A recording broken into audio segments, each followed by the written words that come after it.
Hey, what's going on, guys? I've got a 2009 Ford Focus here, and I'm going to use this car to point out to you the location of the 2 fuses and the 1 relay for the operation of the starter. So we're going to start by heading under the hood. This is where you'll find the starter relay as well as the main fuse for the starter. So you're going to open this fuse box. There's a tab there as well as a tab on this side as well. Get this cover off. Now your starter relay is going to be this one right here. And I've had some luck by tapping on it while someone's holding the key in the start position. This can help free up the relay if it's stuck. Although my favorite troubleshooting step is to actually remove the relay and swap it with a known good relay. So for example, if your blower motor works, you know your relay works, so that would be a good candidate to swap in. Or the rear defrost, you know, that's hardly ever used down here in the south where I am, so I like to swap this relay in because it sees very little use. Now, so that's the starter relay location right there. The main fuse for the starter is going to be this 30 amp J-case fuse. J-case fuse is what it's called if you have to go buy one. And you can remove it, although you can also just look down in there and see if it's intact. You grab it and kind of wiggle it up, and yes, you will probably break the little top piece, but the fuse is still good even if the top piece breaks. So you just kind of wiggle it while you pull it up and it will come out. As you can see, that one is intact. Now, I'm going to point out to you what the pins do on the starter. This pin right here receives constant power from that 30 amp fuse that I pointed out to you. And when the relay is energized, the relay takes that power and sends it here. This pin goes directly to the starter. So we can see the starter right here underneath the intake manifold. And so there's 2 wires to it. The big one contains battery voltage. The smaller one contains the signal from that starter relay. And if you'd like, you can apply power yourself to this pin, and that will cause the starter to engage. Be careful, don't do that if your car is not in park, or if someone has their hands where the belt is. Now these other 2 pins, these are responsible for the starter relay getting engaged.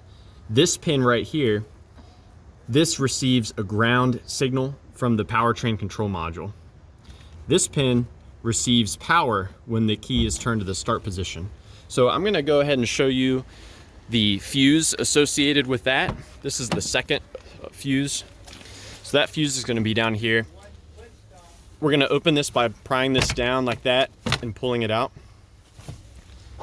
And we're going to peer in here. We can grab this fuse box cover by pulling it out like that. And the fuse is this 20 amp fuse right there.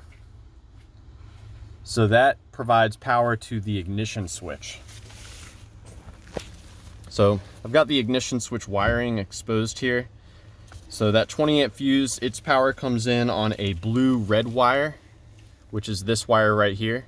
And when you turn the key to the start position, the ignition switch takes that power and it sends it to this blue-white wire. So that's how that is set up. You can test the ignition switch as well. You can unplug this one and you can buy a new switch and install this into the new switch. But just keep in mind you'll need to have the key around this tone ring thing for the anti-theft. So like I said, this blue-white wire gets energized when you turn the key to the start position. That power goes back under the hood. It goes to the starter diode. So this is the diode for the starter. And you can swap it with these other diodes if you'd like as a troubleshooting step. So with the diode removed, you should see this pin right here get energized when you turn the key to the start position.